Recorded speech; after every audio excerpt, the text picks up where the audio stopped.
Boa tarde, eu sou a Andréia, sou geriatra do Hospital de Base, estou aqui representando o hospital junto com a doutora Maria Regina, que é a chefe da especialidade de geriatria, e eu queria agradecer o convite do Dr. Renato Pupo, que nos deu a honra de participar do nosso simpósio, que fizemos recentemente lá na nossa instituição, para falar sobre violência contra a pessoa idosa, e nós viemos falar um pouquinho hoje sobre envelhecimento populacional e a importância de discutirmos esse tema e para podermos pensar em novas políticas públicas voltadas a essa população. Eu fiz uns slides, vocês só me desculpem porque eu não vou enxergar, eu vou olhar aqui. Esse primeiro slide mostra, né, uma tendência ao envelhecimento, né, é visível mundialmente, e o Brasil não está fora dessa estatística, que a população está envelhecendo, e em 2030 nós seremos mais idosos do que jovens até os 15 anos. Isso é daqui 5 anos, né? Próximo a 2032, o Brasil será um país envelhecido. A gente considera um país envelhecido quando 14% da população é composta por idosos. Nossa cidade já tem 20% de idosos, né? É um número expressivo. Em 2050, 2/3 da população mundial vai ter mais de 60 anos. E eu queria falar dos principais determinantes do envelhecimento. Não é a genética, é o ambiente. Então, a gente, como cidadão, como sociedade, como Estado, precisa voltar os olhos para essa população e cuidar melhor da saúde, para a gente não viver, nos próximos anos, o caos. Esse segundo slide mostra a pirâmide, né? A mudança. Em 1980, a base era larga, porque era composta a maioria de crianças, e em 2000, essa última, né, em 2030, ela será totalmente diferente. A base já não tem tantas crianças e o número de 60 anos ou mais já está aumentando, principalmente mulheres. Pode passar o terceiro.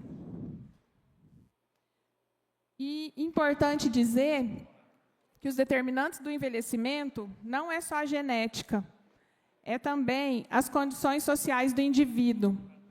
E nisso a gente precisa ter participação, né? Em relação ao envelhecimento, proporcionar um envelhecimento ativo, mudanças no ambiente físico, determinantes sociais, qual é a participação dos idosos na nossa sociedade, em relação a cargos políticos, cargos de chefia. A gente precisa combater o etarismo e dar mais oportunidade para essa população que tem muito a contribuir. Em relação a determinantes econômicos, né, a gente vive hoje uma violência, a gente falou de violência esse mês, mas a gente vive hoje uma violência estrutural, né? Quem são os idosos que têm condições de sobreviver sozinho? Muitos deles não têm. E a gente vê que pouco se tem feito apoio às famílias, apoio aos cuidadores, né, para cuidar melhor desses idosos que estão em casa. Então, a gente precisa garantir melhores condições de saúde para que a gente tenha um envelhecimento mais saudável, com mais independência, com mais autonomia, visando uma qualidade de vida melhor para esse público, pensando que nossa parcela de idosos, daqui para frente, será uma grande parte da população. Em relação às consequências do envelhecimento, por que a gente tem tido esse envelhecimento, né? Porque mudou o perfil das doenças epidemiológicas. Hoje a gente tem muito mais doenças crônicas, hipertensão, diabetes, osteoporose, em detrimento das doenças infecciosas, né? E aí, a gente precisa cuidar dessas doenças, porque as complicações delas exigem gastos e pioram a qualidade de vida do paciente, né? Então, precisa voltar para essas mudanças.